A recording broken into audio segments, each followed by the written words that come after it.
আপনি যখন একটা গাধাকে যোগ্যতার থেকে খুব বেশি ইম্পর্টেন্স দিবেন, ঠিক তখনই সে গাধাটা নিজেকে সিংহ ভাবা শুরু করবে। সে প্রথমেই তার আশেপাশের সেই মানুষদেরকে লাথি মারা শুরু করবে, যেই মানুষটাকে সে তার থেকে বেটার মনে করবে, এবং সে ধীরে ধীরে নিজেকে আরো বেশি ইম্পর্টেন্ট ভাবা শুরু করবে। নিজের উইকনেসেস গুলো, নিজের অজানাগুলো, অশিক্ষাগুলো, অথবা যে নিজে অশিক্ষিত সেটা ভুলে যাওয়া শুরু করবে যখনই সে অপ্রয়োজনীয় অথবা যে ডিজার্ভটা সে করে না সে ইম্পর্টেন্স পাওয়া শুরু করবে। ইন সাইকোলজি একে বলা হয় ইগো ইনফ্লুয়েশন থ্রু ভ্যালিডেশন। আপনি যখনই কাউকে খুব বেশি ইম্পর্টেন্স দেওয়া শুরু করবেন কোনো প্রয়োজন ছাড়া, সে ধীরে ধীরে এটাও ভয় পাওয়া শুরু করবে যে এই বোনাস ভ্যালিডেশনটা সে খুব জলদি হারিয়ে ফেলবে, এবং এই ভয়টা তাকে তাড়া করে বেড়াবে। আপনি খেয়াল করবেন যখন একটা সম্পর্কের মধ্যে থাকবেন, আপনি অন্য আরেকটা মানুষকে কনসিডার করা শুরু করবেন সম্পর্ক বাঁচানোর জন্য, তার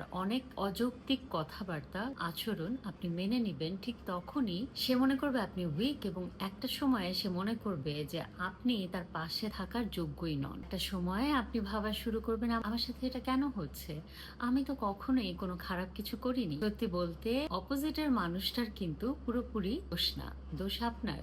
আপনি প্রয়োজনের তুলনায় অনেক বেশি ভ্যালিডেশন দিয়ে দিয়েছে। সলিউশন এই একটাই, আপনি অপোজিটের মানুষকে শুধু শুধু ভ্যালিডেশন দেয়া বন্ধ করুন। সে যখনই ভ্যালিডেশন পাওয়া বন্ধ করবে, ঠিক তখনই সে যে ট্রু ভ্যালুটা বোঝা শুরু করবে। সবসময় একটা কথা মনে রাখবে, যখনই আপনার সেলফ রেসপেক্ট যাওয়া শুরু করবে, ঠিক সেই মোমেন্টে অপোজিশনের বা অন্য পক্ষের বা অন্য মানুষটা অপ্রয়োজনীয় ইগো কমতে শুরু করবে।